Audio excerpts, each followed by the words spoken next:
I'm sorry, but we don't know what to do for you, but let's start with the believers. So we shall commit the day to prayer. Your program says CPA Odong should have prayed, but she's indisposed, so we shall have Peter Omuza taking us through the prayer, after which we shall stand up for the anthems, Uganda and ESC. On that note, please greet your neighbor in Kiswahili, in line with the national agenda. So Peter Omuza, please, you're welcome.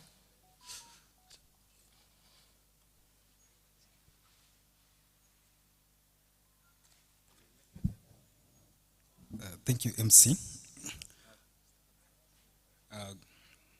Let's humble ourselves and pray. Almighty Father, we thank you for today. We thank you for this morning. We thank you for bringing us here. We would like to commit this forum into your hands. May you bless it. May you bless the presenters that are going to present to us and the chairpersons that are going to preside over the sessions. May those who have come to seek knowledge gain knowledge. May those who have come to increase their networks have their networks multiplied. And we commit all activities into your hands. I pray this trusting in the name of our Lord Jesus Christ. Amen.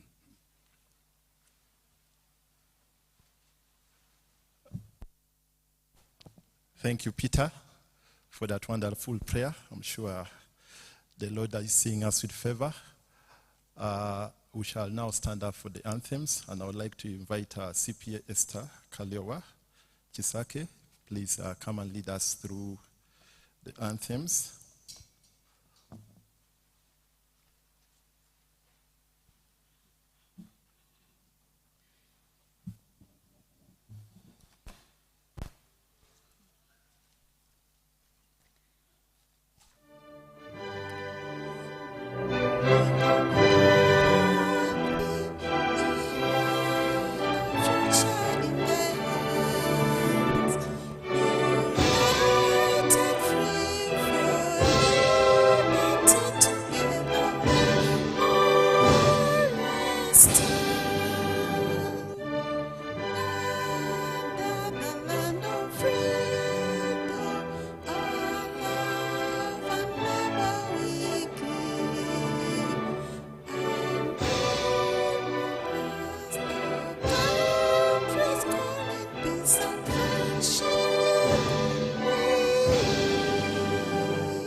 Viwandani na hata mashambani, tufanye kazi sote kwa makini, tujitoe kwa hali na mali, tuijenge jumuiya bora, jumuiya yetu sote tuilinde, tuajibike, tuimarike, umoja wetu ni nguzo yetu, idumu jumuiya yetu. Thank you.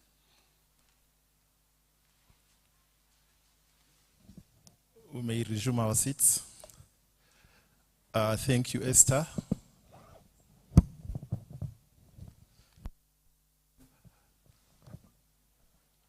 Hello. Yeah, I would also like to recognize our dignitaries. I see our president, ICPO, CPA Maende, walking in. Our keynote speaker is also in the house, Dr. Joseph Muvawala, who also has a very big job in the Busoga Kingdom. We shall send him there for retirement. I would also like to recognize our CEO, CPA Derek Nkaja. One of our past presidents is also walking in, Dr. Begumisa. At ICPA, you know, the past and the present sit together in peace. The rest of us in our various capacities, you are all very welcome. Our chairperson for the session is a little indisposed. Nothing to do with the fuel crisis, but she's just held up somewhere and she can't make it. Actually, we accountants have said we shall stop driving when it hits 15,000. I know the smaller people are saying at 10 we shall reach 15. Then we shall park our cars. So in our absence, I will assume that mantle and take this great opportunity to welcome our CEO, CPA Derek Nkaja, to give us welcome remarks. Derek, you're most welcome. And as he gives his remarks, perhaps let me invite the president, who is the next speaker, to also take his seat in front. And our keynote speaker also, Dr. Joseph Muvawala, please assume your seat at the front.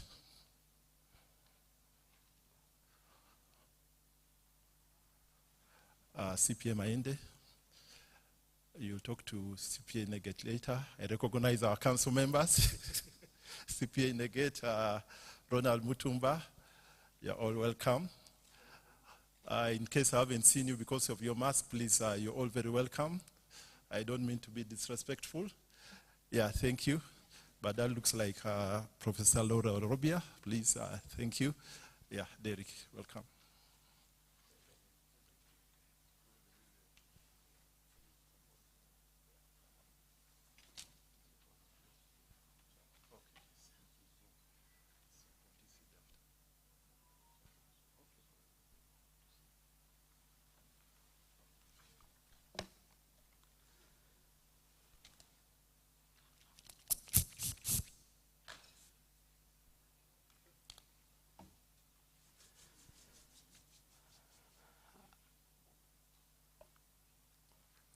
Our dear chief guest and keynote speaker, Dr. Joseph Muvawala, our president of the Institute of Certified Public Accountants of Uganda, CPA Constant Othieno Mayende, our dear council members present and those who are online, our past presidents and council members, those present and online, our distinguished certified public accountants of Uganda, and our distinguished speakers, ladies and gentlemen, good morning. I take this pleasure to welcome you both physically here in Entebbe at Grand Imperial and those online for our 10th CPA Economic Forum. Majority of us, this might be our first big gathering where you may need to greet your friend. But I pray that we recognize, we take note of the circumstances that we are still in the COVID pandemic, and keep all protocols. I welcome you to the 10th CPA Economic Forum, where we gather as professional accountants to deliberate on matters that affect our economy, and we raise a voice that we can deliver to our government to consider those issues that we see as pertinent. I would like to thank you for sparing your time, sparing your resources for this noble cause. As the profession, we always say that when a country is doing well, that means the profession is doing its work. So I invite every accountant with any policy suggestion on how the economy would go, please voice your thoughts. You can share them online. You can share them verbally here. The platforms will be introduced on what to use, and then we'll see how far we can go. I was not invited to make a speech, but welcome you, and probably to use the opportunity to invite our president, CPA Constant Maende, to do his remarks. You're welcome.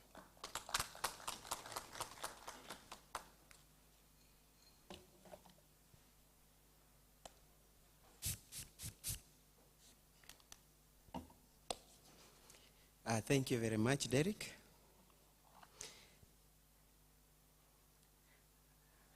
Our keynote speaker, Dr. Joseph Muvawala, the Executive Director of the National Planning Authority.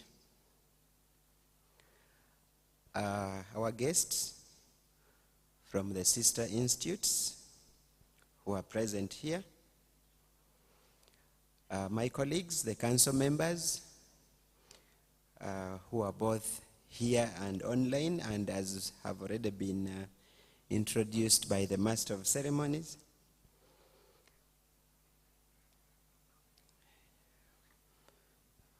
The former presidents, starting with our 7th president, CPA Dr. Protasio Begumisa, and my predecessor, the 8th president, CPA Frederick Kibedi. Former council members, distinguished speakers, my colleagues, the CPAs, media representatives, ladies and gentlemen, a good morning and welcome to the 10th CPA Economic Forum organized by the Institute of Certified Public Accountants of Uganda. 10 is a very big number, and I would like to thank the Almighty for enabling us to achieve this milestone. At this 10th CPA Economic Forum, we are acknowledging 10 years of contributing towards the national economic policy formulation of our country, Uganda. As accountants, this makes us proud to have contributed to our country because we possess the financial management knowledge and expertise, and we are therefore duty-bound to serve not only our organizations, but also our country. Indeed, it's an honor to be able to contribute to the national matters of our country. Now, just some background about the Economic Forum. The idea of the CPA Economic Forum was conceived by the Council of the Institute to provide a platform for accountants, various experts, and members of the public to openly debate and air out their views regarding economic matters of the country. The policy recommendations reached from discussions such as the one we are going to have in the next 3 days are meant to feed into the government's economic policy and annual planning processes. Our guest speaker, I'm pleased to inform you that government values our guidance. And over the years, some of our recommendations have been adopted. In 2021, for example, the Institute proposed recommendations regarding debt management and the issue of support to SMEs in light of the devastating impact of COVID-19. Uganda's debt stock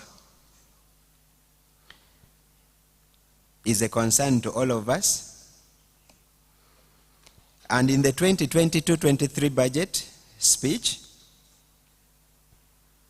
the Minister of Finance noted among other priorities the implementation of fiscal discipline, including payment of debts and compliance with the rules regarding supplementary budgets, automation and rationalization of government agencies to reduce on wastage.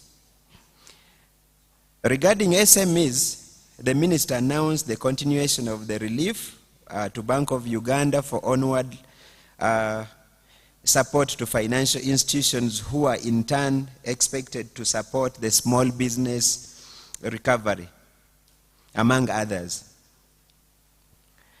To lessen the burden on the business community and other taxpayers, there have been no new taxes introduced in the financial year 2022-23.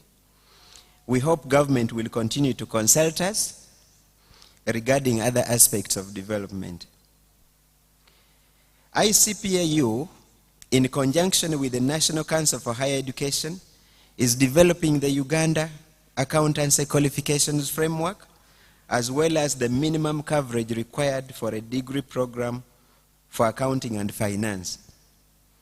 We are also working closely with the Ministry of Public Service with the development of guidelines for the professionalization of cadres in the public service. And you are aware we have the accounting cadres within public service.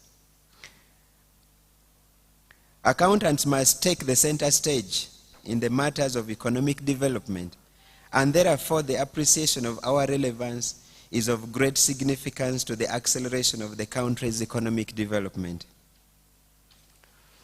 Regarding the theme of this 10th CPA Economic Forum, our guest speaker, this is unique in many ways.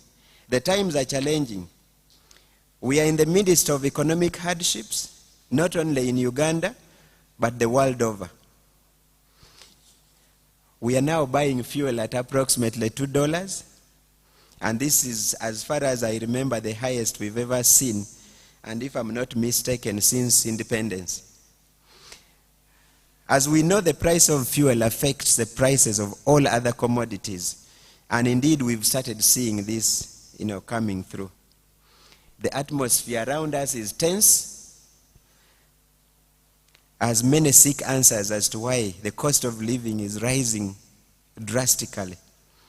Ugandans also seek to understand why their government is unable to control the situation. The theme for our forum is a responsive economic development agenda, and it comes in a timely way. At this forum, therefore, we seek to address economic development from a holistic perspective, taking into consideration the most pressing needs of the society and the environment. Among our topics of discussion is the rising cost of living.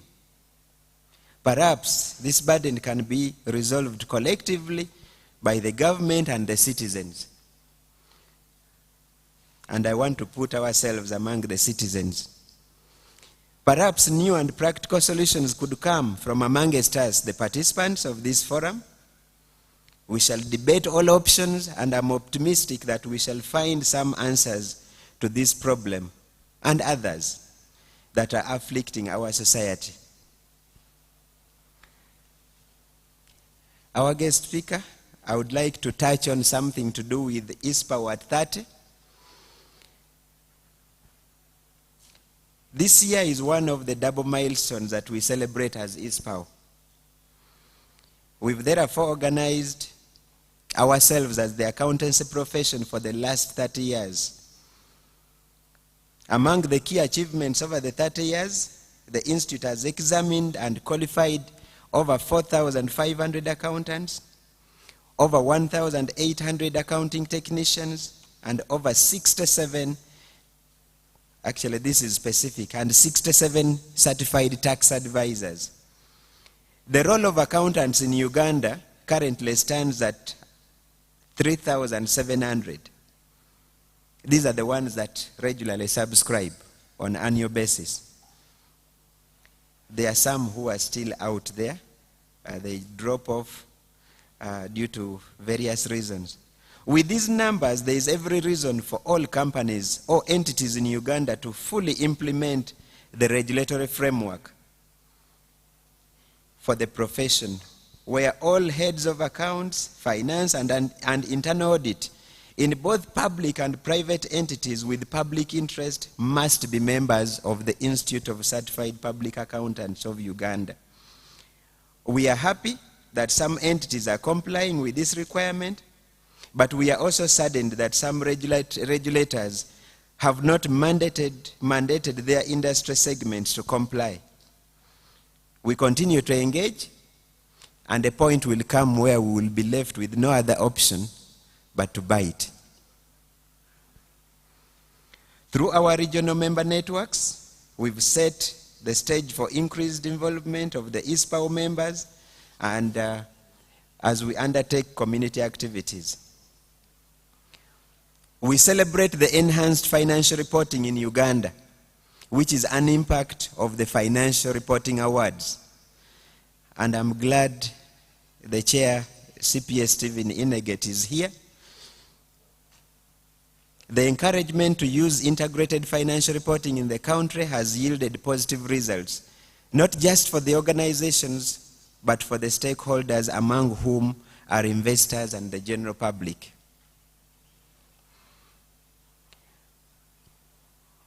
We have our supporters who have walked this journey with us over the years, and these are our sponsors.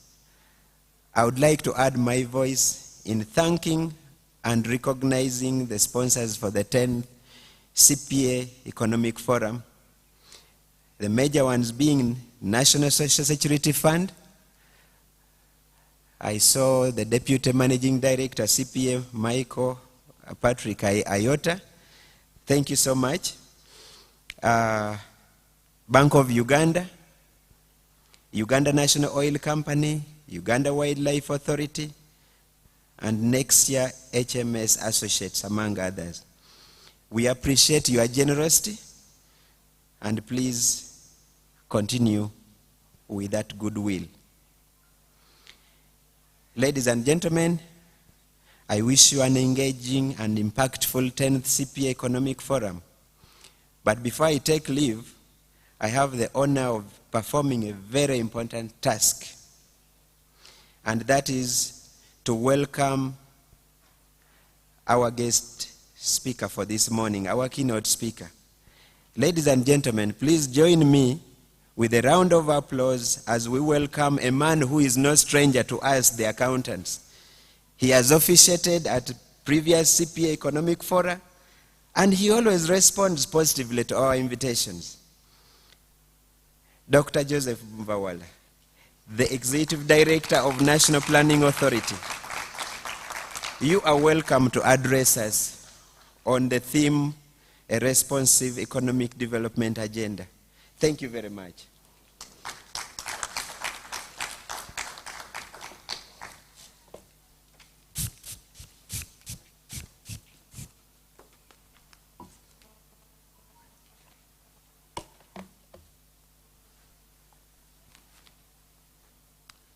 I think for purposes of transparency, I'm going to remove the mask, so you can at least compare from the last time you saw me. I happen to have grown too much gray hair.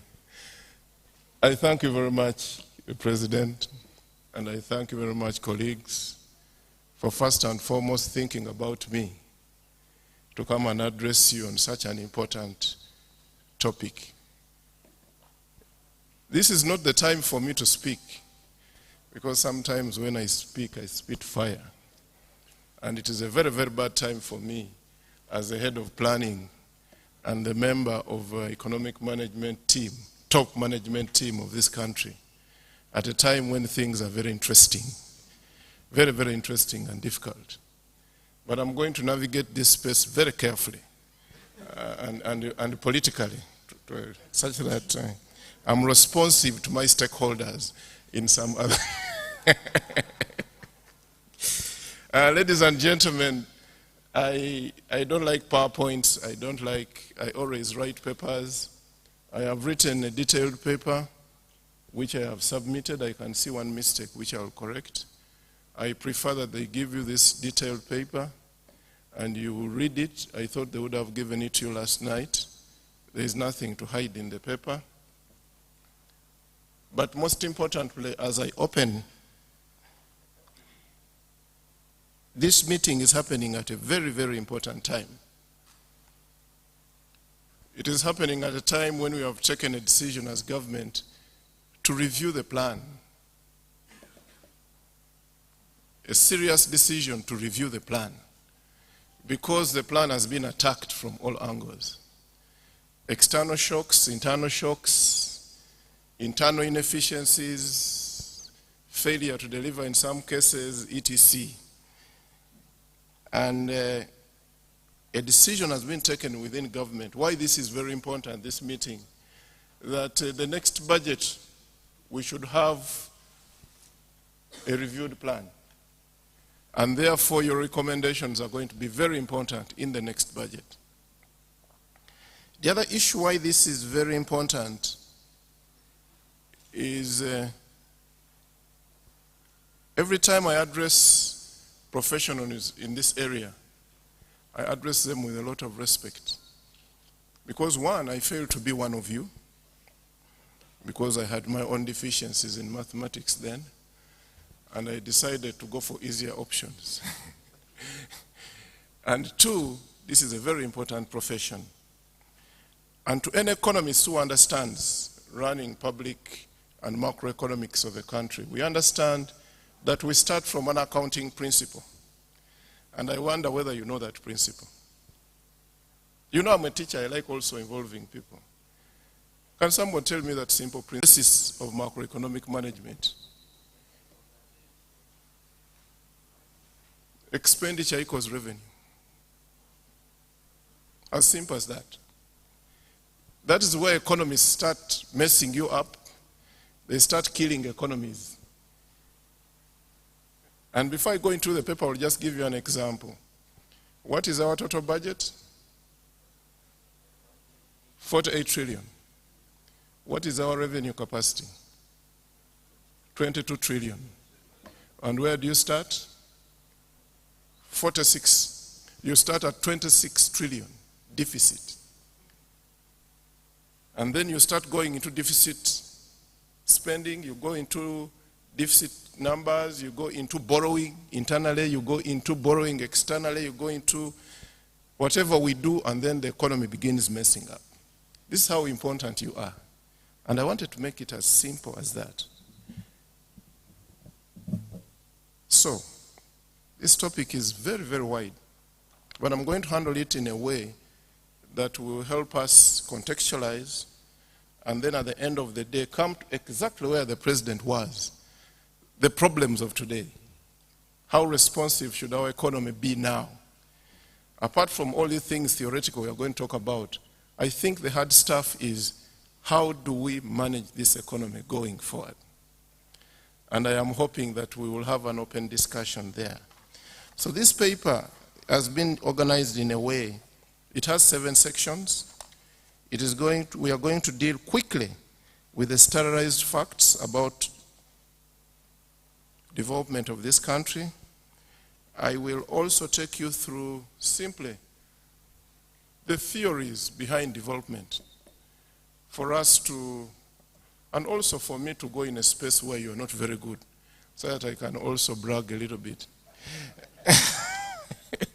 I want to go into places where you're better than me because you'll disorganize me a lot. And then beyond that, we will look at responsiveness as a concept and how responsive a development agenda should be. And then lastly, and second last, I will now address the issue of how responsive our development decisions should be in this context. And then I will conclude how important accountants are in this whole equation. I'm not going to take you into defining development because we all know improving lives. These days we measure development as happiness. Some countries have a happiness index, and I'm told Ugandans are the most happy in East Africa. But there is also a correlation between our happiness and alcohol consumption. I am also told that. But at the same time, responsiveness, when we are talking about responsive, it is the ability to respond appropriately, generally to something. And I'm also going to give you a model, which I think that's the only thing I would like to be on the screen. It is on page 20, no. It's on page 11, that analytical diagram. Only that is enough. The analytical diagram. Forget about the English. Let us go analytical a little bit.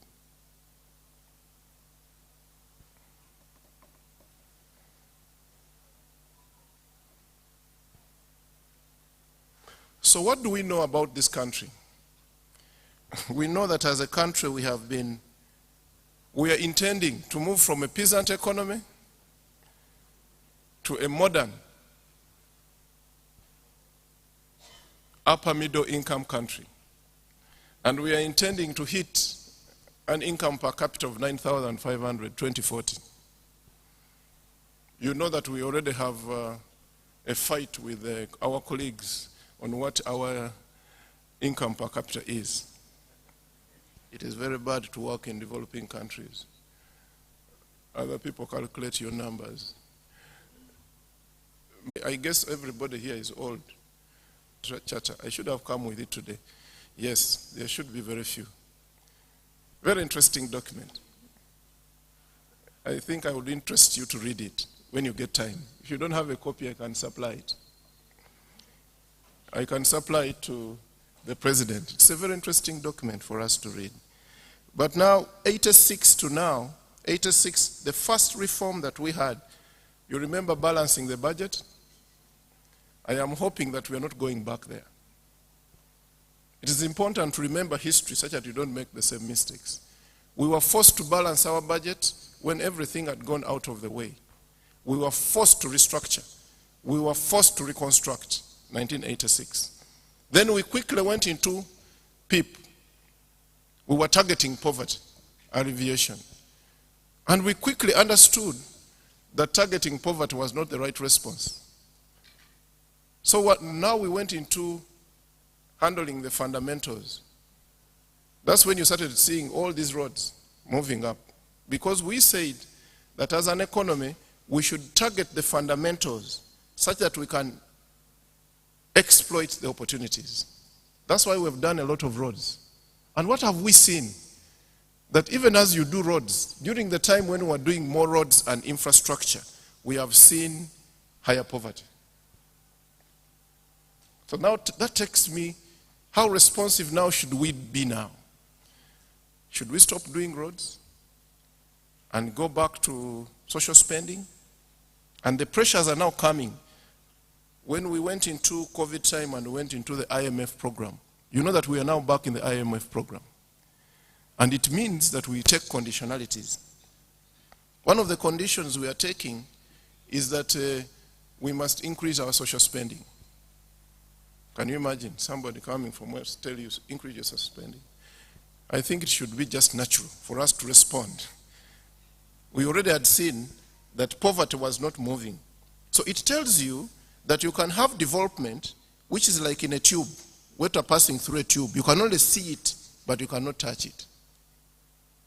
And I think we are experiencing such a problem in this country. We've done all the road, we have done a lot of roads. They are connecting to everywhere. My people in the east, instead of using the road, they use it for drying cassava.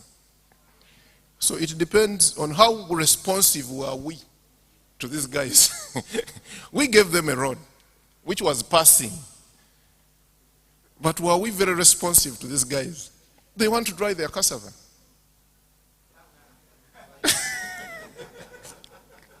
What have you given them? A road. And on the side of the road, you have given them a shoulder, which is smooth enough to keep their cassava clean. So they respond and give you, that is how simple responsiveness is, but very complicated to achieve. So I am not going to treat you with all these statistics. I want us now to go and look at the differences that we see in economic growth and the basis. You know, very many times you see things, a lot of things happening, and you may not contextualize them. There are only 4 types of growth models that we deal with. 4 types. One of them is the structuralists, the guys who believe that there are structure failures and that you must deal with those structure failures within the economy for you to grow. And many of us who have that kind of mind of the structuralists, like myself, believe that the markets will never solve your problem. The markets can only take you to a certain level. And we saw it in America, that the markets fail. And markets fail because of structural problems. My late mentor, Professor Entebbe, used to tell me that all problems are income problems. Solve the income problems and you have no development challenge. True. But there is a structural failure which does not allow you to solve the income problem. So some of us who believe in this kind of theory say that this country should be able to solve the structural problems. Look at the inflation right now. How many of us notice the source of this inflation? And how should we respond? One of our sponsors is the central bank. How should we respond?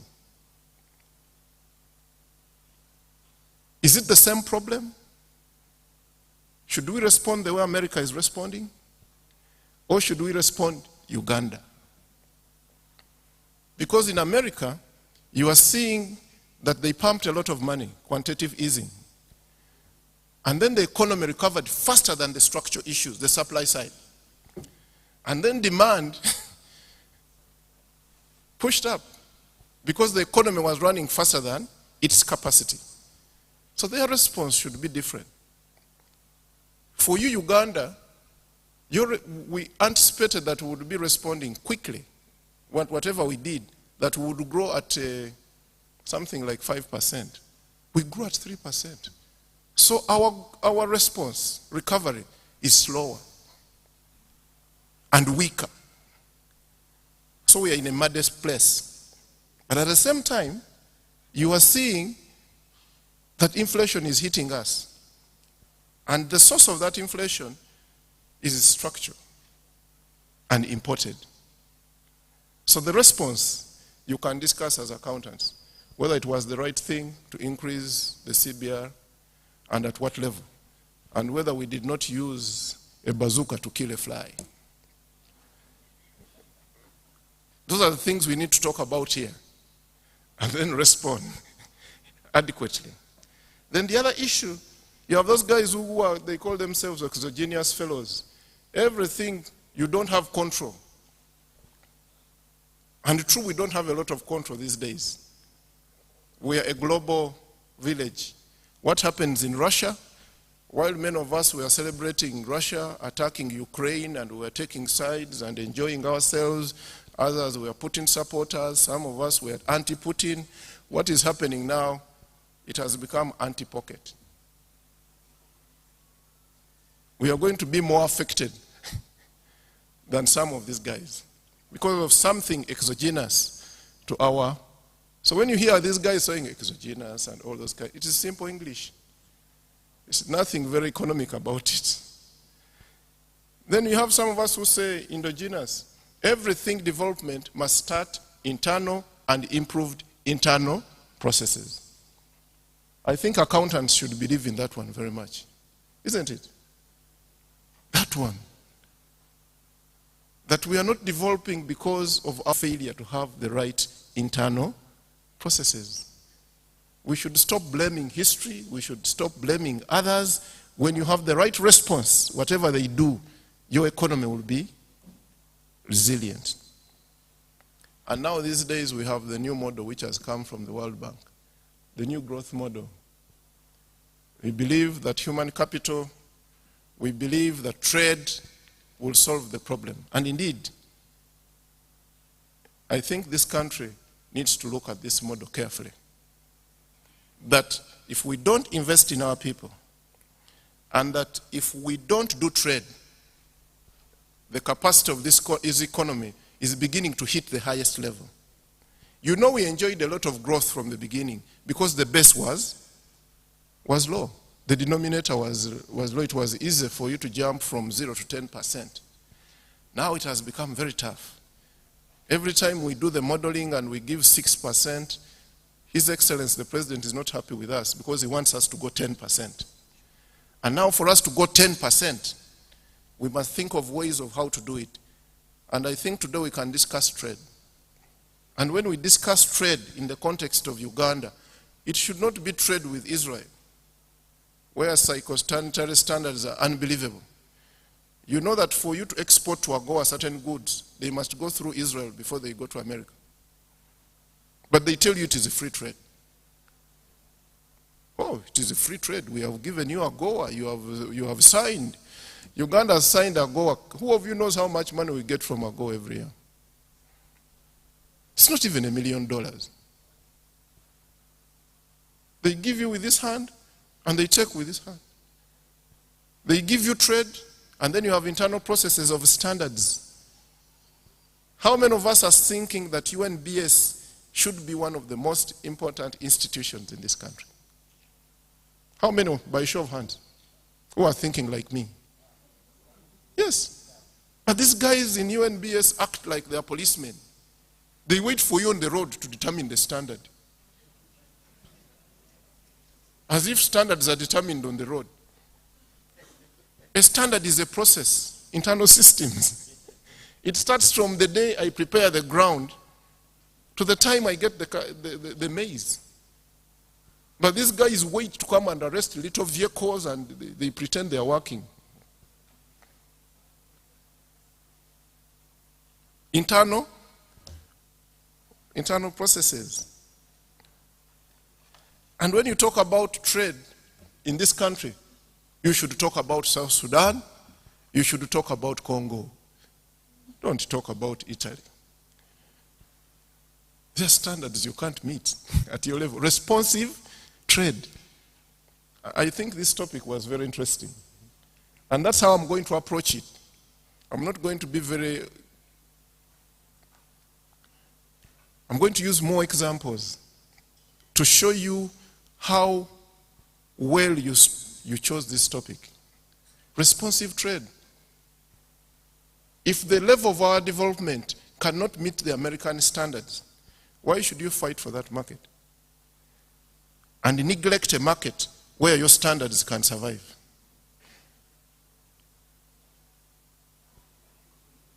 The other day I was being criticized for proposing to the president to do roads in Congo. And I said, you criticize me, you can cut off my hand, do the roads in Congo. They are more productive than the road to my village. Yes, I should do the road in Congo, make more money, and do the road in my village. Simple. I know all of us want tarmac roads. But this is where we are now. How do we expand the capacity of this economy? If we all agree it is trade, what trade? What countries? Okay, we are back at responsiveness. And that is the model you see there. If you're going to deal with responsiveness, the framework that we have developed when you gave us this topic, I went around and started reading all over, and I'm sorry I did not contribute money, because NP has no money. But the only thing I can contribute is what I know best, talking about these things. And I hope that is a contribution, sir. Yes, sir. So, if you're going to talk about responsiveness, this is the model. You are talking about stakeholder responsiveness. In the middle, you have responsiveness. You have stakeholder responsiveness, you have social responsiveness, you have political and leadership responsiveness, you have economic responsiveness, you have environmental responsiveness. And then we have cross-cutting issues, risk analysis and mitigation responsiveness. You have policy, legal, regulatory, governance, institutional responsiveness. You have financial responsiveness. You have ICT and cross-cutting issues responsiveness. Now, implementation, accountability, results, responsiveness. What are the facts about this country? If we take accountability, for example, how many of you now know the most recent report on implementation of projects says that we lose 50% of projects in poor implementation? At one time it was less than that, but it's getting worse. And I think as a profession here, this is a matter that we need to discuss.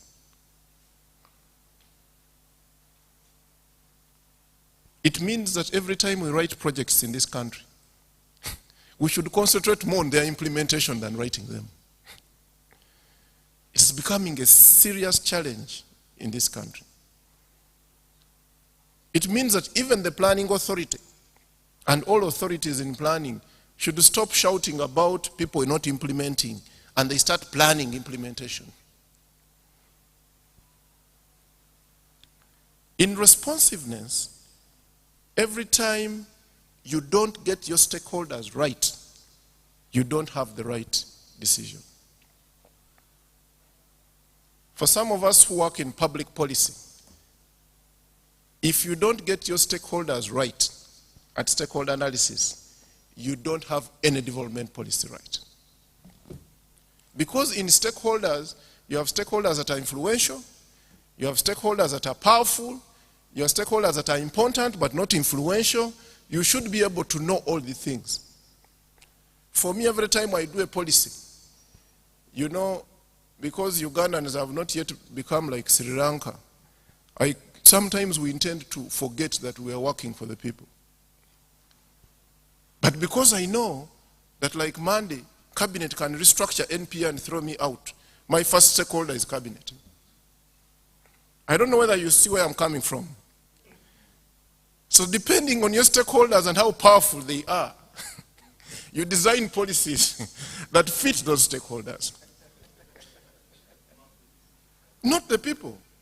Until the people become very powerful and influential, that every time you touch a policy, you think about them. I don't think the next president of Sri Lanka will joke around. You will think about the guys who can throw you and come and sleep in your bed. But at the moment, in a country like Uganda where people are quiet, policy and public policy development sometimes tends to answer the interests of those that are powerful and influential. It is a given. So how do we now move that agenda to our Ugandans who respond in different ways and who are not very strike-like? And how do you balance that responsiveness of the people who matter and the powers that be? That is stakeholder responsiveness. And in stakeholder responsiveness, you have government responsiveness, the manifesto. You can do your plan, all I care. But if the manifesto comes you had better think about it. Because that is the program of the government of the day. And in this country, we say that this economy is private sector driven, isn't it? But how responsive are we to the private sector when we are doing the development agenda of this country? And we thank you for proposing Small Business Recovery Fund. I am hoping that you are also checking on how it is performing.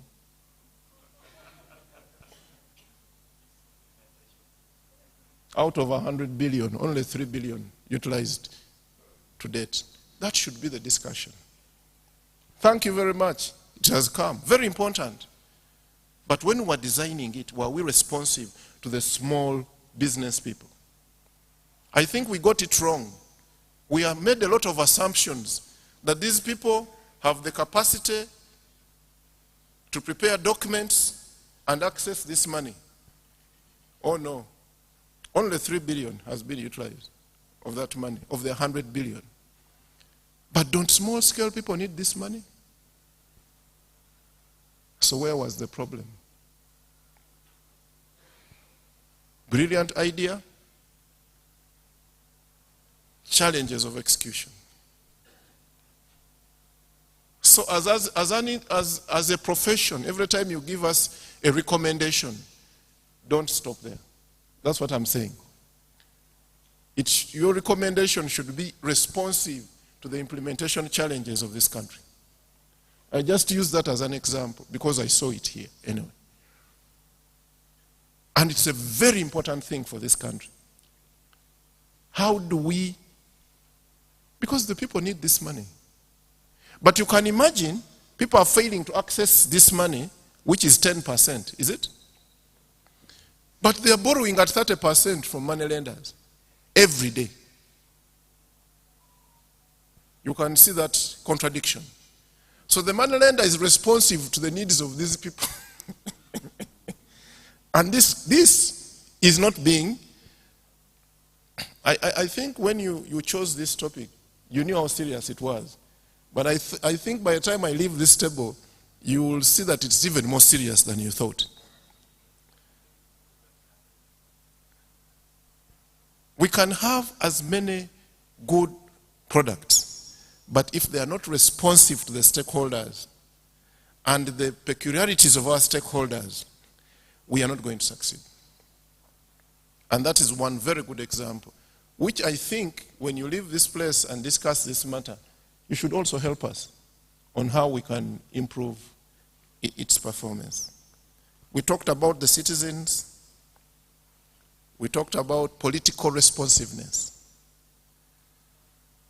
Some of us now can second guess our bosses. That when I'm addressing you, I know the words to use. And I'll leave when you're very happy. Because I have to survive responsiveness. Even my staff know when they come to my office what words to use. Because they have to survive, they have to be responsive to the powers that gives them the contract.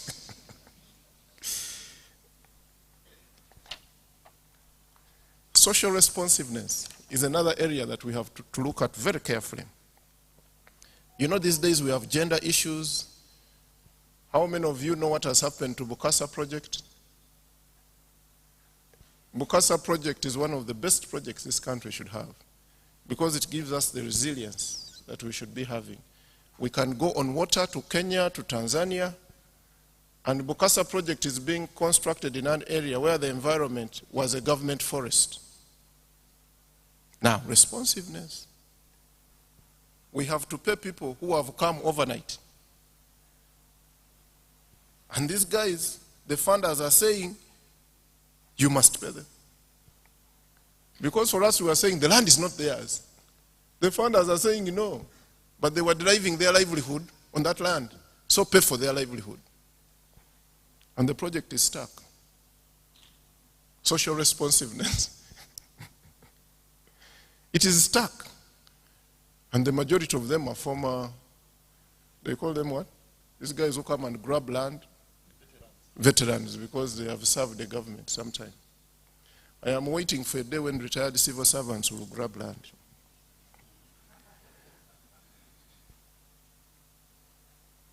So the other issue that you need to deal with, issues of social protection.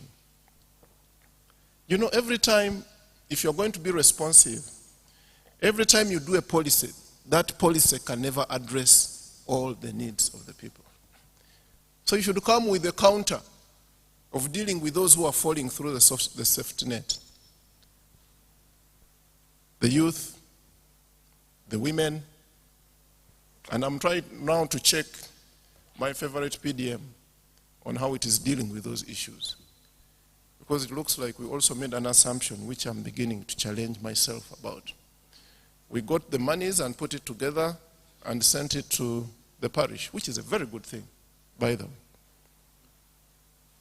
But when I got to look at the PDCs, these PDCs are composed of the rich men of those villages. And they are beginning also to do things in a very interesting way. But at least I think that if this money was getting lost in Kampala, let it get lost in a parish.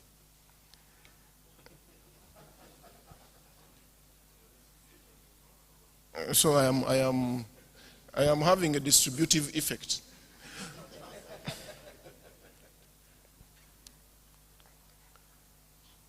Issues of equality, when we are looking, issues of culture. You know, many of you have not worked in culture, think culture is a small matter. You don't come to Busoga and change Busoga men and talk about them. You have no powers. But the Katukiro has powers to talk about them. Eh? This is my brother, but when I speak as a Katukiro, he will not say anything. Very important man in the country. How are we using culture as a basis of leveraging development? The other day we had a meeting with these guys, you call them what? Witch doctors? These guys who treat you at night? These guys who treat us at night.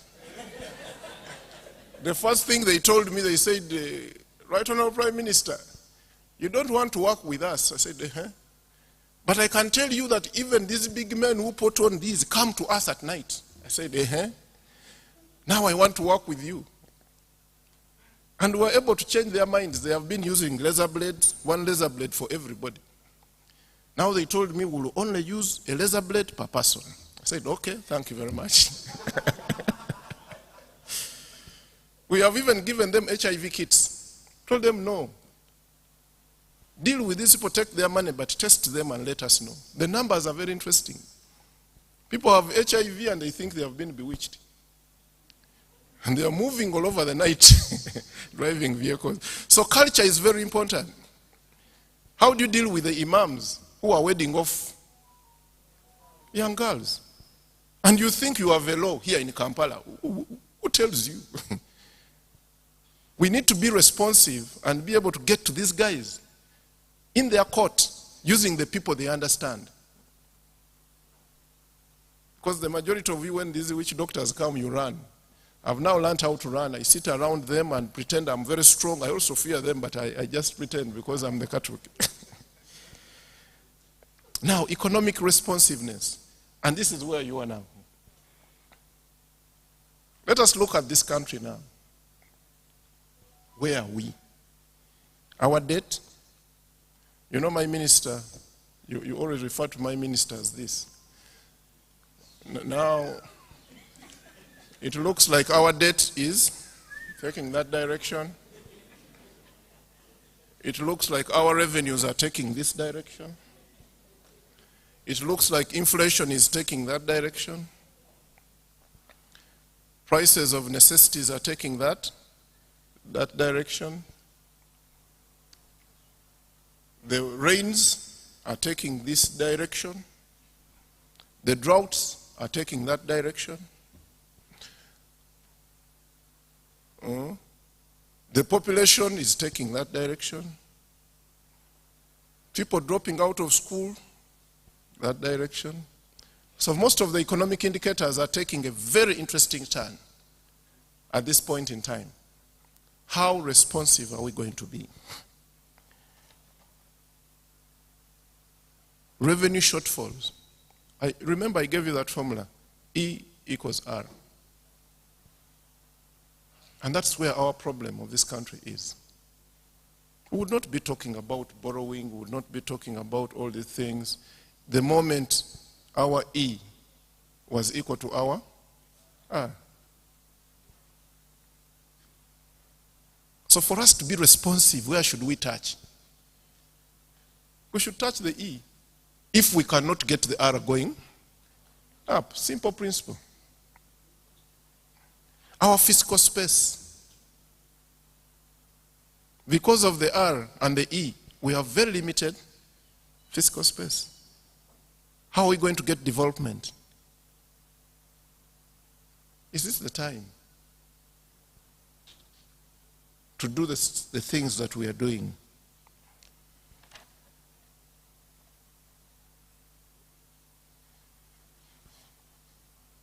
Environment, I have talked about it, responsiveness, that's not very interesting. But something is happening in the environment which we need to discuss as an economic phenomenon. The rains are shorter, the droughts are longer. Something is happening in this country which is becoming a crisis. Food security.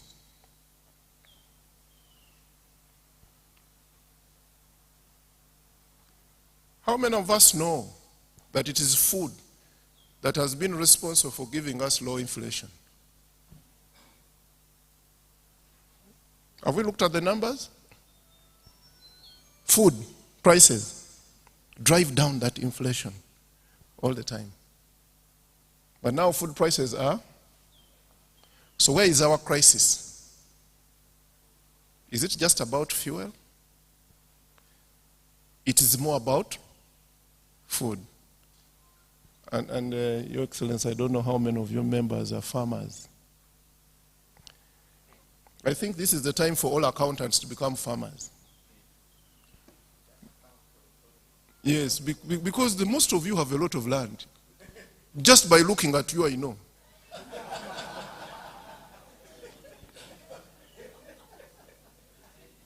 Somebody has removed even the mask. I can see you have a lot of land.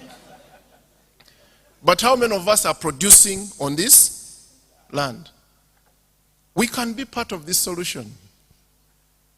And we are now calling upon everybody who has land. We must produce food if we are going to sort ourselves out of this problem. How many of you know how long the Russian war will take? We are using our projections 2024.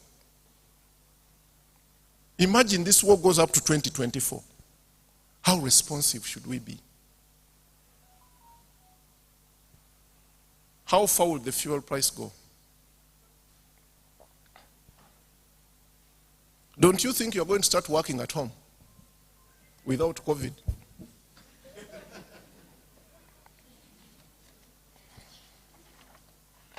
Now let me go to the interesting bit. And these are our views at the authority. We think that with these problems of everything doing this, we have to be a little bit responsive. And in the short term, these are some of our proposals that we are putting forward. And those proposals are on page 21 of that presentation. And I have conveniently used the yellow color. Okay. Stockholder. Yes. You can see my color choices are very convenient. Yes, indeed. And I can see even your colors are very convenient in the CPN. So for us, our first proposal on page 21, you'll get this detailed paper, colleagues, and you can examine our proposals and throw them out. We are not the brightest. We are just thinking. When you invited us, you said, when these guys invite you, there is a reason they have invited you.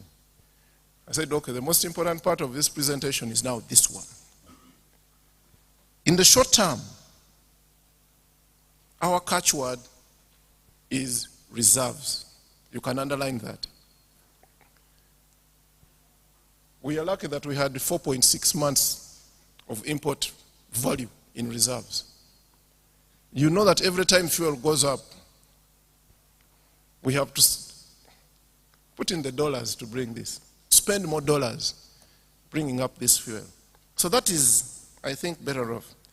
But we are thinking that one of the things in fuel is that we are buying this fuel from middlemen. How many of you knew that all the fuel we buy is sold to Kenya but not Uganda?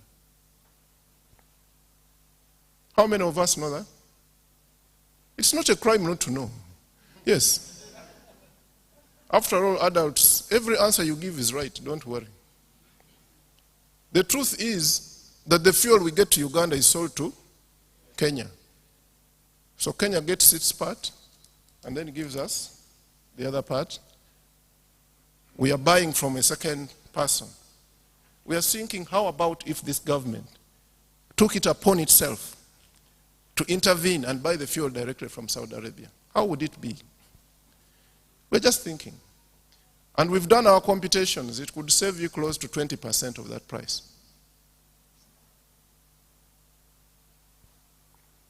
How many of us know that many countries have some regulation on fuel prices? Yeah, how many of us know? Do we have that regulation in this country? Why shouldn't we have it? Why aren't we being responsive to the problem? Why shouldn't we have it? How about proposing it? Such that you regulate the markup. Not the transport, not the price, but you regulate the markup. Because those things are responsible to close to for transport and markup, 40%. I told you, the market cannot solve your problems. That I told you. It will tell you, give you half of this whole thing. You know I'm a different kind of economist. I don't care about models. I don't care about models. I can say it. I care about practicability. Putting together that, and that, we see what can work. I don't know whether I'm the right man to even manage economics in this country. It is, I don't care about these models. Classical, neoclassical, whatever, I don't care.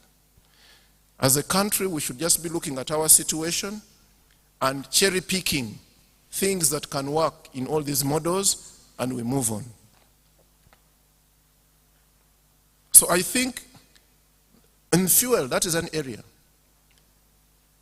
I know that you have been recommending, and I have recommended too, the reserves in ginger. Why don't we invest in putting money in UNOC to ensure that we have enough reserves? We don't even have a week's reserve in this country. We are so out there, exposed.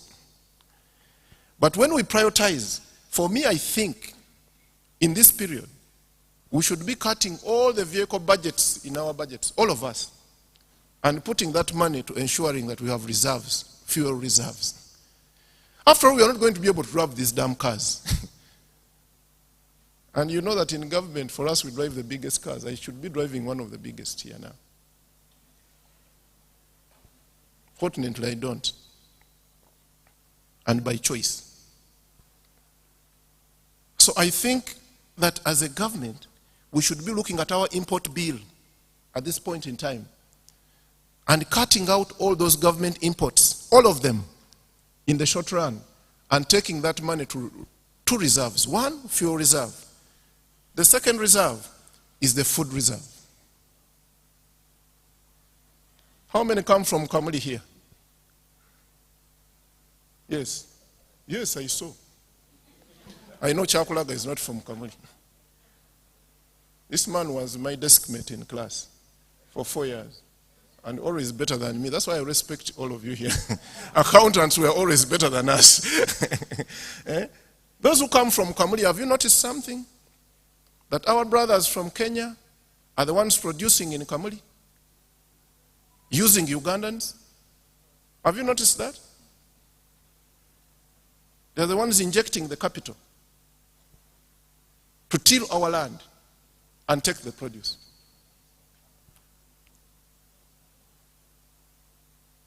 I can see everybody is very quiet. But that's what is happening. We are having a serious food security problem. We cannot stop exports to our brothers, but we must think and create a food reserve system in this country. We are not short of silos, for God's sake. We have a very big capacity, and I've given the number here. Over 700,000 metric tons of silos in the private sector hand. Which private sector does not even have the money to fill these silos? So for us, we are proposing, go and use the private sector capacity and fill these silos during times of excess, such that you can deal with. Because recall, the environment is not being that kind. But at the same time, you cannot do irrigation in the short run. We say you cannot depend on rain-fed, but we cannot do irrigation at the same time. I don't know how many of you have analyzed our irrigation investments. They are targeting what mostly? Only rice. Only rice. 90% of the irrigations we've done, Chibuku, whatever, they're all in rice. But do you know that our rice is not competitive? Don't all of you know this? You're all getting rice from Tanzania. So why should we invest irrigation in rice, not in maize or beans? Colleagues, we have been pushed to the corner that we are beginning to think. We have no choice. And for me, we are throwing our views at you, such that you can review them, evaluate them, pick the ones that you think are good, such that you can add your voices to ours. I think that's what planning is about. It's not about thinking you're the brightest. It's about taking bright views and putting them together. So we think, then number 2, how much is a branch of matoke in the West? 5,000. You mean Karamajongs cannot eat matoke when they're starving? Why don't we redistribute food internally using these army trucks and all these trucks we have in this country? A Karamajong can eat matoke, particularly in a starving period. You have no choice, you will eat these things.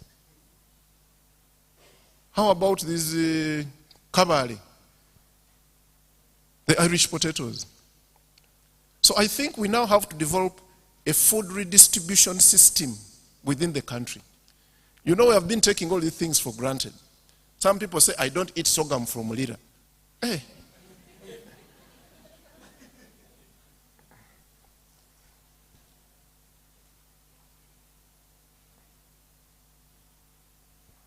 We also think that we should take the PDM beyond giving people money and beyond. We should take the PDM to be our signaling tool, data at that level. Because if I asked colleagues here, let us be frank, how many of you know the household in your parish, where you come from? I don't. Yeah, at least that is excellent, so thank you. I would have guessed that you know. How many of us know the households in our parish that we come from? Yes, only 2 people here. I don't. So how can we target people who don't have food if we don't have information? And then when we came to PDM, we were saying, please let information be a priority. Please. And let it be collected by the right people.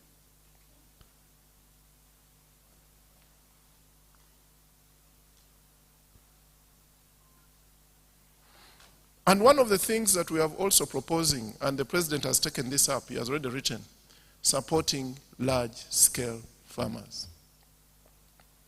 Deliberately, in this period, we have no choice. if CPH Bedi has a lot of land, we should support you to produce at whatever cost. Now we are registering people at district level, all those people who have big land and can produce. Let us treat this food crisis as a war. Otherwise, as an economist, I can tell you, unless we deal with food, forget about dealing with inflation in this country. Forget about it. It's not even an economic thing. Forget about it. It's a common sense thing right now. Now, we think government should proceed to rationalize spending to create additional fiscal space. And one of the recommendations we are making, government should consider improving public sector pay when the economy improves. We are saying this is not the time. And if we have done something, we should stop there and not allow others. Because look, one side is bleeding, one side is growing. One side is bleeding, one side is growing. So we think that the science teachers, I'm sorry, we support the policy, but this is not the right time. Sequencing and timing.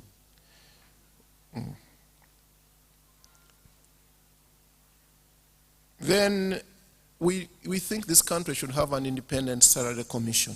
Independent salary commission. Which controls all of us, including the politicians. This time I will say it. Because some salaries are just flying like, and the others are like, we think there should be an independent salary commission that controls salaries and rationalizes salaries in this country. There's no reason why the EDNPA should earn 30 million and another ED is earning 100 million, another one is earning. We do the same work managing people. I even manage more complex processes of thinking all the time. I'm not just constructing a road. But I'm the least paid, but the happiest. So, and that's not the point. We think we should have a standardized. If it is 20 million for executives, let it be. Like it is 15 million for PSs. And they executives, even bigger than some of us. You are the PS of finance, and your EDNPA earns double your salary. I think these things now, it is time. We have come to a point where we have to go for the hard decisions. Because even if we say increase expenditure, when the budget comes, what will happen? How many of you are accounting officers who know? How many of you are finance officers in public agencies? We have not given you any development funds. We have released up to 20%. So what was the use of telling you that your budget is 80 billion when you can only get 2? And for us, we think we should also continue reducing government administrative. Also seen something in the system while we monitor. We are seeing that the time it takes to approve a non-concessional loan is the same time it takes to approve a concessional loan. 2 years.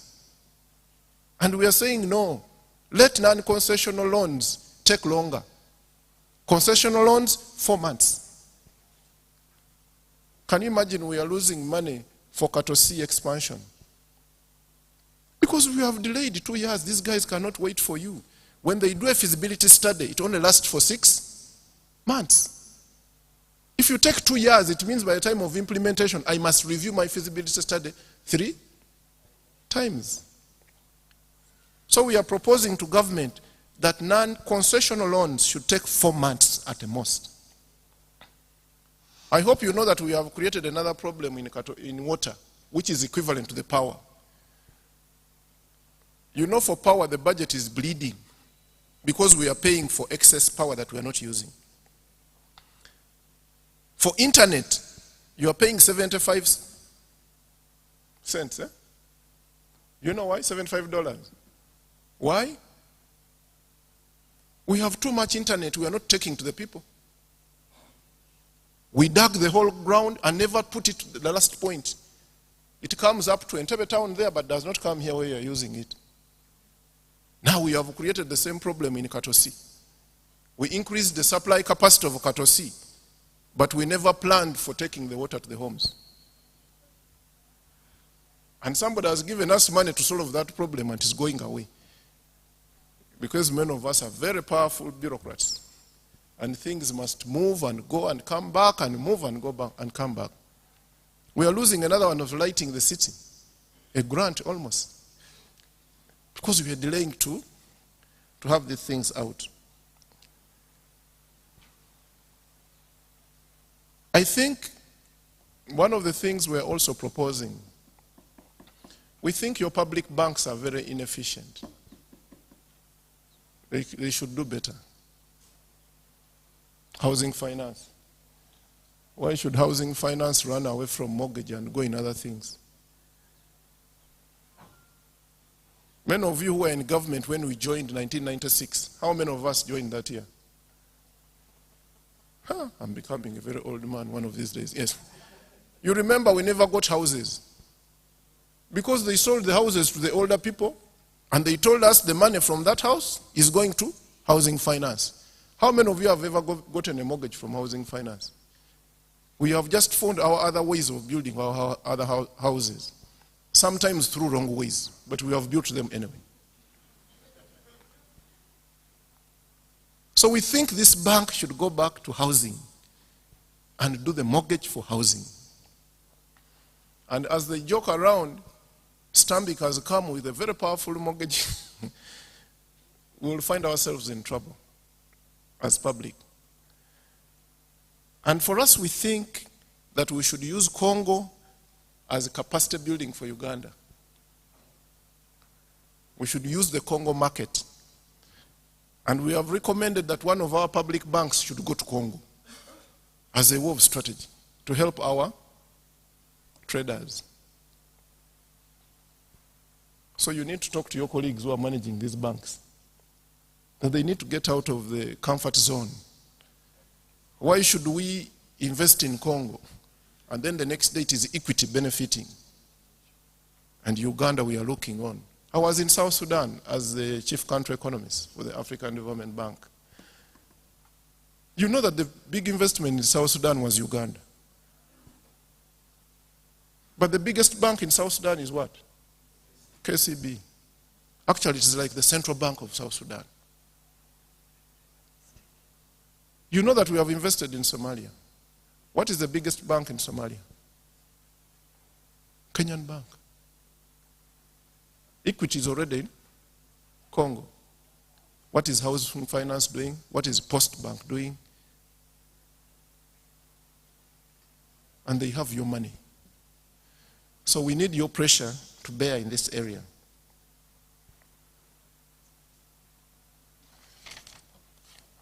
I think in the medium to long term, that will be another day. Storage capacity, fast-tracking investments in the oil refinery. Why don't we, this circle here, which is collecting money and other circles, why don't we guys invest in our own fertilizer in Tororo? Some Chinese came here and they went. And this country does not have fertilizers. What are we waiting for as Ugandans to pull our resources together to invest in fertilizer? We are also waiting for the refinery. I hope we will get it quick. Then addressing the PIMS process, the project implementation management processes in government. We can't continue losing 50% of our investment. We cannot. And I am hoping that all of us in our institutions, risk management should now become the habit. I didn't know this until I decided to study risk. That's when I realized that what have we been doing? We always write plans. You write chapter 1, chapter 2, chapter 3, chapter 4, chapter 4, and at the end you remember, oh, there is no section on risk. And you write some section, risk. We forget that every intervention should be checked on its risk profile. Every intervention, and selected upon the risk profile. Then you come to many institutions where we work, risk is with audit. Risk should be with strategy. If you're going to do it well. I thank you very much. And I have been very unorthodox in making this presentation. I am hoping that you're going to receive the presentation. It is presented in better English, not Lusoga English. I would like to thank you very much for the support you have given to the Planning Authority during this time when I have been its leader, and the friendship we have. Mr. President, this is the only institution where I'm not a honorary member. I am a honorary member of the Institute of Surveyors and Valuers because of the work I do there all the time, telling them that they are the problem of our financial system. You know, you take valuers and surveyors as jokes, but your bank's about to go under because of these valuers. Your bank's about to go under. All of you have borrowed on silly values. The true values of those properties are lower, and the banks are saddened by these bad things. So they made me a honorary member, sir. And I was hoping that this time I would also get that title from here. I also want to inform you that last Monday, government has integrated planning in the country. The Planning Authority has subsumed the Physical Planning Board, and it has also subsumed the Population Secretariat, Population Council, and subsumed the Metropolitan Planning Authority, and the towns and urban whatever planning. So now physical planning and socio-economic planning are in one place. And we are hoping that this will be implemented quickly. It was approved Monday. So we are able now to answer questions on why towns are growing the way they are growing. The last time you asked me, I said it's not my mandate. And I hope that the next ED will be able to deal with this. I thank you very much. And I will take whatever questions. I'm retiring very soon. Thank you. Thank you. Thank you. Do I take the questions from there? At my comfort. Thank you, and thank you very much. And I'm wishing you the best of this forum. And I will be one of those people to fight for the recommendations that come out of here. Thank you. Thank you. Oh, sorry. Alan, this gentleman called Alan is the one who wrote this paper. It was not written by me. Alan Kayongo. And somehow I find he's associated with you people. He's a PhD student. He's a certified risk analyst. He's also a CFA. He's an economist. He's one of the best economists to come through this country. Thank you. And Alan, thank you very much for associating with people who are better than you. Thank you.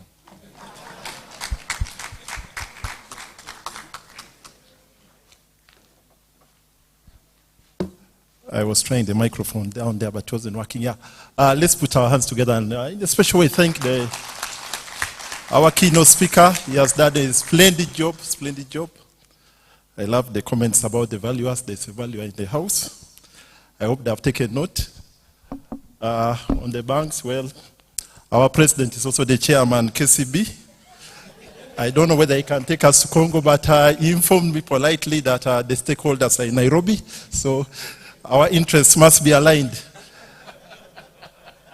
But that was Dr. Joseph Mvawala, who is the ED National Planning Authority. I would like to again thank him for that presentation.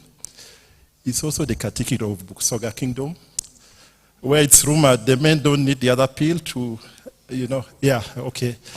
I leave it at that. So let's take some questions. It's not a rumor. Let me also recognize the tallest CPA Bandebi in the house. It's not proportional while we're on that topic. Yeah, thank you very much. Thank you very much. We shall take a few questions, and especially the comments to add value to the presentation. Economists are dealing with a moving target. So like the presenter said, you know, it doesn't stick to the concepts. We deal with it as it comes along. So we shall take your questions, maybe 2 or 3 at a time. I see CP Ayota there. Maybe we start with our past president, then we move to Mr. Patrick Ayota. I'm surprised Mr. Chibedi has no question this time or comment, but formulate it as, yeah, Protasio. Okay, allow me thank like 2 kilo, T kilo. I hope, okay, for the wonderful presentation. My comment is on the supply of fuel to Uganda. The information I have is that there are many suppliers that would have loved to bring fuel to Uganda. But because of the OTS, the open tendering system in Kenya, if you are not a member of the OTS, you can't import the fuel direct to Uganda. Now, is there anything that can be done, either to increase the membership? How possible is it for Ugandan companies to become members? Because that seems to be one of the roadblocks we are facing. It's not that the fuel is not available, but even those who have it, they want to ship it up to Kampala, and they can't find a way. Of course, using the Dar es Salaam route is longer and probably more expensive. But I'm also aware that even getting an import license is not easy. Some of the small players around want import licenses, but they are not getting them. So maybe in your capacity, you need to help so that we can have more companies with import licenses, and maybe if there is anything that can be done about the OTS, maybe through the EAC or any other avenue, so that we get some relief. Otherwise, as you said, we will soon park the cars. The second comment, and the last one, you encouraged us to go into farming as accountants. Now, let me talk as a politician. In my group of NRM flag bearers who didn't make it to parliament, we've been looking for seedlings to give to our supporters in the constituencies. We've knocked doors everywhere and we are not getting them. So maybe as you talk to some people, there is a group of around 170 NRM supporters that are willing and ready to use their own resources to get these seedlings to the people on the ground. Thank you, sir. Thank you. Protasio? Hello? Yeah, we can take another 1 or 2. Yeah, Patrick there. Thank you very much, Doctor, for that presentation. Really, really good. The only thing that bothered me as I was listening to you was a sense of frustration, a sense of almost lamenting. I mean, the solutions seem to be simple, and seems your conversation you have at that high level. And the question is, why don't they get it? I mean, even the founder of Honor is an economist. I mean, why don't they get it? What happens? Where's the breakdown? Because that's very frustrating that at your level, you feel you can't make decisions or implement things that actually will help this country. Where is the breakdown on that area? Number 2, you mentioned the trade, which I think is very critical to kind of close the value chain, especially in agriculture. And you mentioned a very, very interesting thing. But if you notice, especially our biggest trading partner, Kenya, every crop, every sector has a parastatal. I mean, you look at Kenya Pyrethrum Authority, it is the Kenya Tea Authority, the National Cereal Board of Kenya, and these parastatals have two purposes. They identify access markets and then they protect their own market. In Uganda, there is no way you can have the Uganda Dairy Association, which is a membership organization, be able to push back against the Kenya Dairy Association, which is a parastatal, when they close our borders on milk. The question is, why don't we also think on going back to the model that worked before produce marketing boards, lead marketing boards, so that we now have parastatals that can push these borders open for Ugandan farmers. Thank you. Thank you, CPA Patrick Ayota. Just a little housekeeping announcement. 2 vehicles, UBD 763U and UBD 631Z.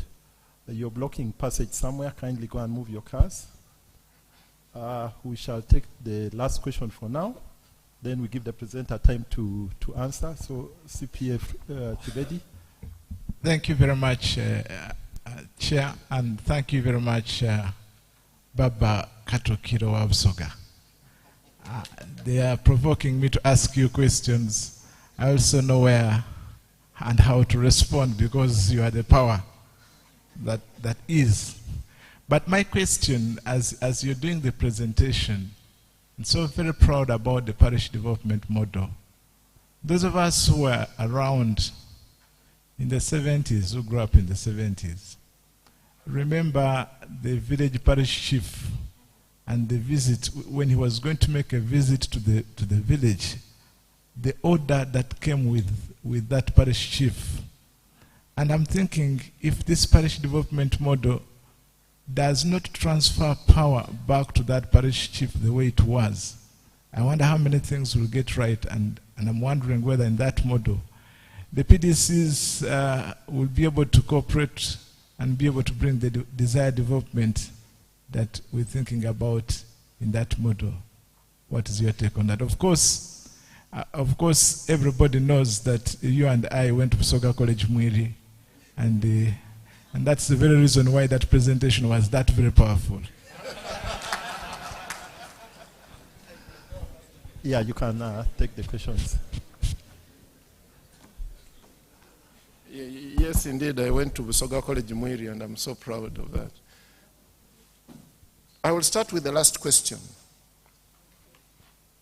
When we were planning the PDM, that is exactly what we were thinking about. And that is what we would like to achieve, and that's what we are fighting for. The parish chief now has become almost like an accounting officer, the data collector, the all-powerful person. Now, we are now assessing the quality of the people that have been recruited. We are trying to give them as much capacity as possible. We do not want people to misunderstand the parish development model. It has pillars for purposes of emphasis. But what we are simply saying, take planning and implementation to the lowest level. That's what we are saying. And that's what we want to achieve. The reason being that the overall plan is to achieve household income. There is no way you're going to achieve household income if your planning and implementation systems are beyond, so far away from the people. So that is the overall intention. And now when we started implementing it, people said, okay, what are the big constraints at the parish level? Said productivity and then capital. So that now you start seeing those pillars. Those are constraint areas which we want to achieve, and the president has directed that we deal with two first. I am very hopeful. I was in my parish last week, and I noted the parish chief had again become too powerful for the liking of anybody. And that she was managing the parish in her car. And that every time the PDCs would come and tell her we need a meeting, he says, Binobia Ife, you people never went to school, it is now me. So I am already seeing a risk already. That these guys are too powerful, and then the committees are headed by people who are not as educated as them. So for me, in my view, if we are going to transform this country, and in my presentation I was just powerful, I was not lamenting. I wanted to give you the issues, such that to provoke you to give me some answers. But the point is that if we are going to succeed with the parish development model, I have asked and I've written to my supervisors to say the educated people from these parishes, the civil servants, the people working, all should come and assist us with their parishes. If we get that right, because all of you are examples in your parishes, what you say, people will listen. You are probably the first CPA in that village, in that parish, and maybe the only one. I see it with my brother when he goes to Bugweri. Very powerful man in Bugweri. He's here behind you. You can stand up, the powerful man from Bugweri. I have authority to make you stand up. Because now we are calling upon all of you. I asked that question and it was not an innocent question. How many of you know what is happening in your parish? That's number one. How many of you know what is happening in that village school you went to, where people are not passing, and where you are very proud to say, we are the last people to have gotten a first grade? That's what you say all the time. So I was telling the political class, don't eliminate the technicians. Because the political class fears, they know that very soon Fortas is coming to stand. When he's in the village, everybody is saying, the guy is coming again. So I think this parish model is here for us, all of us. And we are all Ugandans. I think time has come for you to say government is failing is no longer an excuse. Because we are the government. For me, I now have that conviction. Having worked with the planning authority for 8 years, I see it is incumbent upon me to go back to my parish and do what I can do. I was there for 3 days. And this lady who had formed a circle without informing anybody, cancelled everything, and now informed the people, and now they are forming the right circle. She had formed a circle of friends with a list of people to take the money. And for us, we are here in Kampala saying, oh, we are giving money. It is a parish chief giving her relatives. So colleagues, in my view, and I'm not turning political here, I'm just being a Ugandan. Let us take interest in these things. Let us not just criticize them. Because in Nigeria, the parish model in many areas has been the transforming tool. In Uganda, some of us who were Catholics, and still are, but not very, we failed to become fathers. You remember the parish priest of our time. Oh, the Mirafiori car, those good cars that I like driving. It is because of my parish priest of that time. A powerful example. So I am thinking that let us come together and assist. On the issue of the OTS, that is good information to me. I'm going to follow it up. It is good that I raised it. I'm even getting more information from more informed people. And this is critical. Because this could save us close to 20% of that price. But of course, you also have another problem, tax. 40% of that price. And that's within our power. And I can tell you, we advised the president recently not to reduce tax. It wasn't him. We did advise him. Because we have no capacity to pay for the subsidy. You know, sometimes I'm too frank. This government has no capacity to pay for the subsidy. And it should not dare pay for that subsidy. Because the one of Kenya has expired. Now they are renewing it. Wait after August, when the politics is over. There will be no subsidy in Kenya. So for us, we are lucky we are not yet in politics. We should do things that do not create more problems. Now, import license. This one I will have to put it to my colleagues because I am part of the system. I'm not here to deny anything. Regarding seeds, I'm going to put it to them today. I just need the information. And I will put a note and copy you. Yeah, because we're encouraging people to help us produce. This is our call right now. Even a directive came on the 14th from the president that we should do whatever we can to support people who want to produce if we are going to save this country. Yeah, we should, all of us. And I think, where is the breakdown? I think in any public policy space, you are going, every time you find an ED planning who is very happy with the system, you know he's not the right ED. Because one of my jobs, sir, is to assess government performance and to be as frank as I am. Remember, if they appoint me somewhere else, I will not speak like this, because that will not be my job. But my job now is to alert colleagues where they are failing and to go for their next. And that's why I speak the way I speak. Tomorrow, if I'm a PS, you will not hear me speak this way. I will be part of the problem also. And now I will speak, you know, in another language. Where you sit, where you stand, it depends on where you sit. So I don't apologize for being hard on colleagues, because that's what I'm paid to do. I am paid to see that 50% of the money is lost. I am paid to see that policies are being done but are not being evaluated, and we are throwing them out and reversing without even studying them. That's what I'm paid to do. And I will continue doing it to the letter until that day when I am discharged. So it's not a frustration per se. It is to say that times are tough. We had better change the way we are doing business.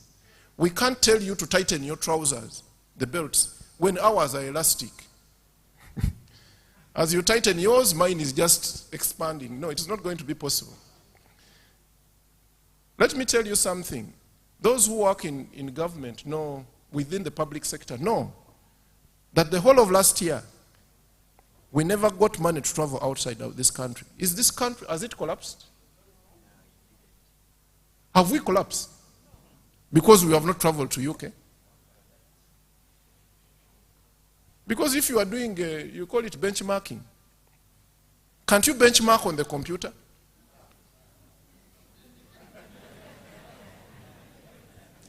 You know, when you gave me this topic, I sat down with my young man and said, hey, responsive. Did we do that in school? He said, sir, we didn't do it. I said, okay, let us sit down, let us research. And then we found out that what you're asking us to do here is what we do every day, but we have not been seeing it that way. We even started finding models that we have not even been caring about.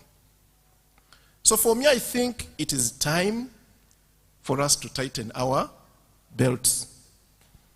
It is time for chief executives not to get new cars. Yes. It is time not to pay ourselves fuel as long as we are getting a salary. It is time to reduce the CCs of the vehicles we are driving. Because how many chief executives go to the field these days? You know, we started driving these big cars because the roads were bad, isn't it? Are roads in Uganda still bad? I have been using a small car at 120 million, but I would go anywhere in this country faster than all these big cars. So for me, I think, and I am going to make this statement, we are proposing that in this budget, this one, anything vehicle purchase should be frozen. And let that money go to providing seedlings. Let that money go to buying food for Ugandans, because that's what matters. I am going to be in trouble, but it is okay. Yes. So don't be so kind to us. I think this meeting should even review the budget and see areas where you can propose changes. We will be welcome to implement it. But I think I'll just stand here and wait for the other questions, then respond and go and sit at a go. I can resume? Okay.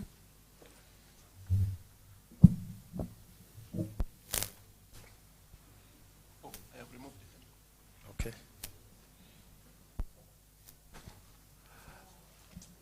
Thank you for those wonderful answers.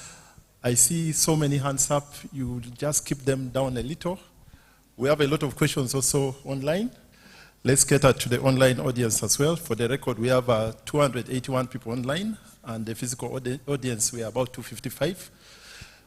At this point, I would like to give someone who is online, one of us, Professor Kawase, to make a comment.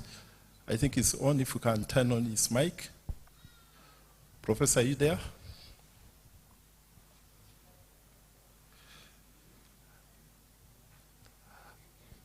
And to the ardent timekeepers, I know we should have closed this at 10:40, but your tea can wait a little as we add on to the knowledge. Yeah, we are just trying to connect Professor Kawase to make his comment.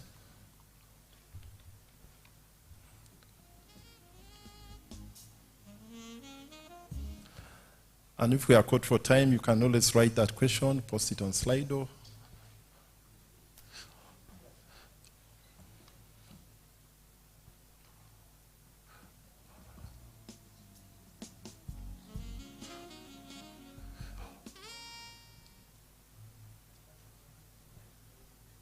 Yeah. Hello, can you hear me? Maybe can This make is a comment Kawase. as we wait for the good professor to come online, so that we Hello, don't lose I'm the online. minutes. Thank you, the chairperson, for the session. The Honorable Dr. Prime Minister, thank you so much. I appreciate the conversation you brought out about risk management, removing it from audit and taking to strategy. That was really constructive. I have a few comments to highlight. One, what is delaying the Mutukula market project that is worthy $500 million US? If such amount of money Your name, is my name, sorry, President, Kiza Henry, those are my names, Salongo. So my question was, what is delaying the Mutukula project worthy $500 million US? Because if that project is really executed and implemented, Uganda's economy will not remain the same. Secondly, is what strategy and tactics, you know, with strategy and tactics is the slowest route to victory, or shortest route to victory in strategy language.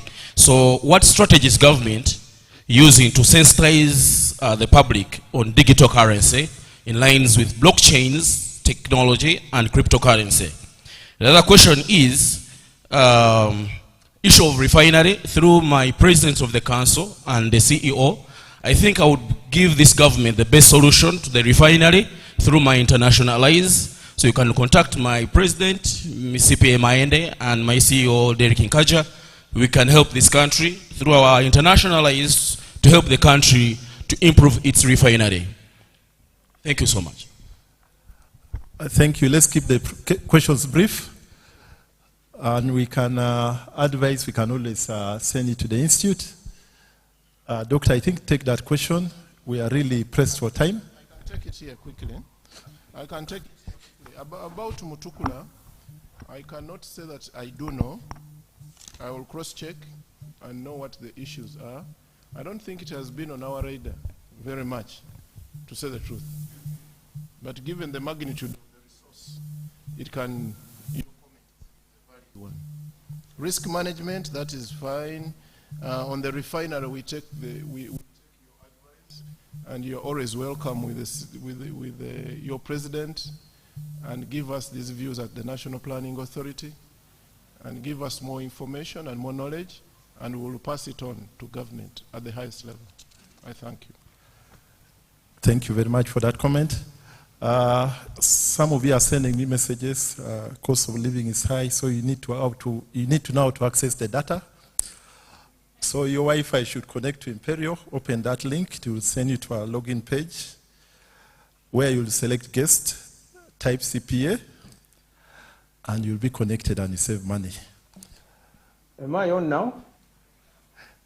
Yeah. Any other questions? Is Kawase on? Am I on? Hello? Professor, yeah? Yes. Can you hear me? Yeah, we are ready for you. Excellent. Thank you, Katukiro. This is Kawase, Deputy Katikiro. Now, my comment is on parish development model. I thank you for the comment you made that this is going to be our salvage. We made comments as a kingdom. We observed that the model is based on number of parishes in the region instead of the population, which is very discriminatory to highly densely populated areas like Uganda. We are devised that this model should be based on the population in an area. That's number one, but we've not got any feedback.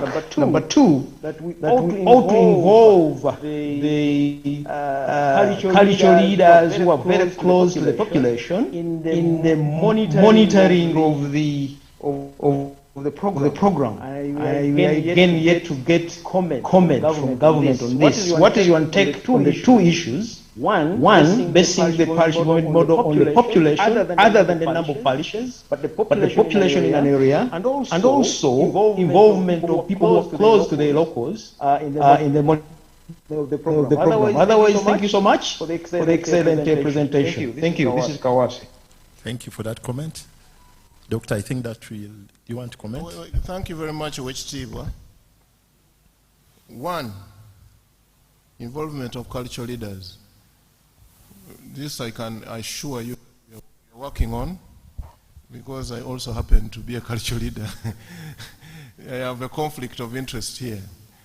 And we are going to be sending our teams for us to develop a model on how we can work together. That is my business at the Planning Authority. I am hoping that Alan has picked this issue up and that we will follow it up, Wechitiibwa, and handle it. Now, regarding the, Wechitiibwa was alluding to the issue of resources. The issue of resources, we have the standard allocation, which is 100 million. And when you take it, it is already inbuilt with unfairness, where small parishes are getting 100 million and big parishes in population are also getting 100 million. The assumption was that parishes are equal. I don't think that was a very good assumption on our part. But that was the beginning. We have picked this issue, and now we are developing a formula which is going to have a threshold and population, so that we can cure that problem. Thank you very much. I think the presenter has done an excellent job. We have to wrap it up at this stage. And Dr. for us in Karamoja, we are happy with the model.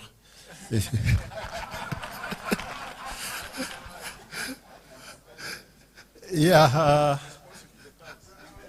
Unfortunately, today I have to stand in for the chairperson as well, so I'll invite the president to hand over our token of appreciation, which is just...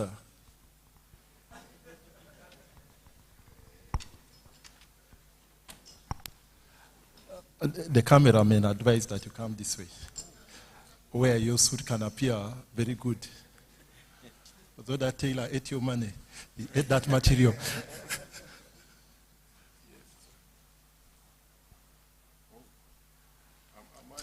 So that certificate is a token of our appreciation to you for an excellent presentation.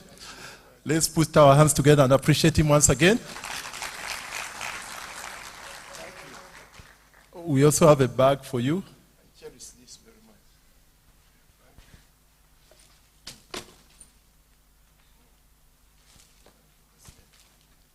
My letter is coming on the plane. Yeah, so that CPA bag is especially tailored and branded for you to carry your documents. So the next time you come, we shall replace it. Yeah, ladies and gentlemen, once again, let's appreciate Dr. Joseph Muvawala, the Prime Minister of the Strong Men. We shall now take a tea break, and we have overshot the session a bit. I'm sorry for that, but it was unavoidable given the nature of the topic at hand. So see you after tea. Let's take a break. Thank you.